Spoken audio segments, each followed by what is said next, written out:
ಇನ್ನು ಪ್ರತಾಪ್ ಸಿಂಹ ಮುಖ್ಯಮಂತ್ರಿಯವರ ಪುತ್ರನ ಬಗ್ಗೆ ಮಾತಾಡಿದ್ದಾರೆ.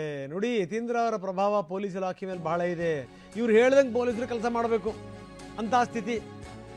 ಸಿಎಂ ಪುತ್ರನ ಕಾಟ ಪೊಲೀಸರಿಗೆ ಜಾಸ್ತಿ ಆಗಿದೆ. ಇದು ಪ್ರತಾಪ್ ಸಿಂಹ ಮಾಡಿರುವಂತ ಆರೋಪ. MLC ಯತೀಂದ್ರ ವರ್ಗಾವಣೆ ಮಿನಿಸ್ಟರ್, ಟ್ರಾನ್ಸ್ಫರ್ ಮಿನಿಸ್ಟರ್. ಇವರು ಪದೇ ಪದೇ ಈ ವರ್ಗಾವಣೆ ವಿಚಾರಕ್ಕೆ ಸಂಬಂಧಪಟ್ಟಂಗೆ ಪೊಲೀಸರಿಗೆ ಕಾಟ ಕೊಡ್ತಾರೆ. ವರ್ಗಾವಣೆ ಆಗಬಾರದು ಅನ್ನೋದಾಯ್ತು ಅಂತಂದ್ರೆ ಇವರಿಗೆ ತೆರಿಗೆ ಕಟ್ಟಲೇಬೇಕು. ಇದು ಇವ್ರು ಮಾಡಿರುವಂಥ ಆರೋಪ. ಇನ್ನು ಏನಾದರೂ ಯಾರ್ದಾದ್ರ ಮೇಲೆ ಕೇಸ್ ಹಾಕಬೇಕು ಅಂದ್ರೂ ಕೂಡ ಜಾತಿ ಕೇಳಿ ಕೇಸ್ ಹಾಕುವಂಥ ಸ್ಥಿತಿ ಬಂದ್ಬಿಟ್ಟಿದೆ ಪೊಲೀಸರಿಗೆ ಅಂತ ಆರೋಪಿಸ್ತಾರೆ ಪ್ರತಾಪ್.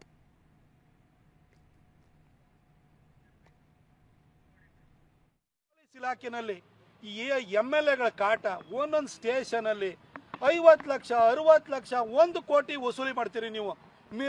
MLAದು ಮಿನಿಟ್ ತರಬೇಕಾದ್ರೆ ಅವನಿಗೆ ಟ್ಯಾಕ್ಸ್ ಕಟ್ಟಬೇಕು.